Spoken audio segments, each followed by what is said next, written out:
And now for Interpol World Television, we can welcome George Rebensdorf, the CEO of oVio. George, welcome to Interpol World Television. Thank you very much. Yeah. So, what is oVio doing at Interpol World? Well, Interpol World is a conference that focuses on security, law enforcement, border security, and that's the space that's important to us. We're trying to provide some new innovative solutions to keep the world safer, and I think this is an excellent forum for us to do that. Now, you've got a fantastic suite of technologies. Can you tell us a little bit more about them? So what we do is we create imagery in a whole new way. In the old world where registration photos or enrollment photos were simply 2D images, 2D still images, we create a suite of imagery which is comprised of 360 stills taken 1 degree around the subject. We transcode those into a 12-second video file, and then we can take those stills and create a photogrammetry accurate 3D file using only 1 camera in a very short period of time, and we're not aware that anybody else can do that.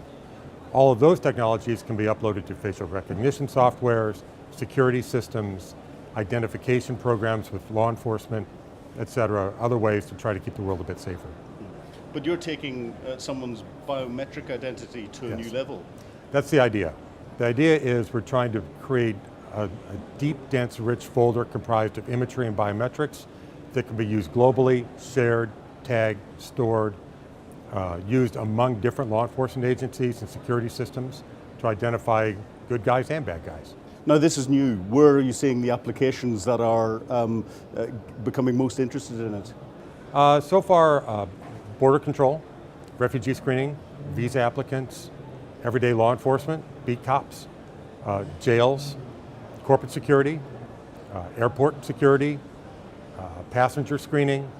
I can go down the list, but anywhere where there's ordinarily been a 2D still, we're replacing that with a more modern file.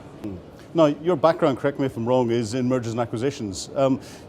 Clearly this technology has brought you into the security industry, and you're enjoying that. Well, it's a bit of a long story, but the company came to me looking for help to try to organize them into a bigger, better company.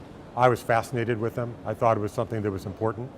So I genuinely left my old business that I'd been in for 20 years to try to create something that I think is completely brand new. And it's been very rewarding. I'm really happy I did it. Now, you're a new small tech that's growing into a huge industry. The industry is growing rapidly. Do you think there's a place for small companies and small tech to get in and bring innovative solutions in? Sure. I can say that having been to this show, which is a pretty big show, and several other shows around the world, I haven't yet seen a solution like ours.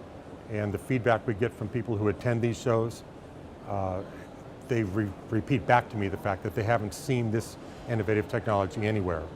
And it isn't just that it's new, it's that they actually find a use for it. So that is actually quite rewarding for us. It's difficult being a minnow in a shark's pond, but I think once we get adoption, we'll be very successful. And are you finding that those that are attending the Interpol Congress, the senior police officers and government officials are interested in your technology? I'm always worried when I come to a show because I don't know what they've seen, what they haven't seen, what they want, what they don't want.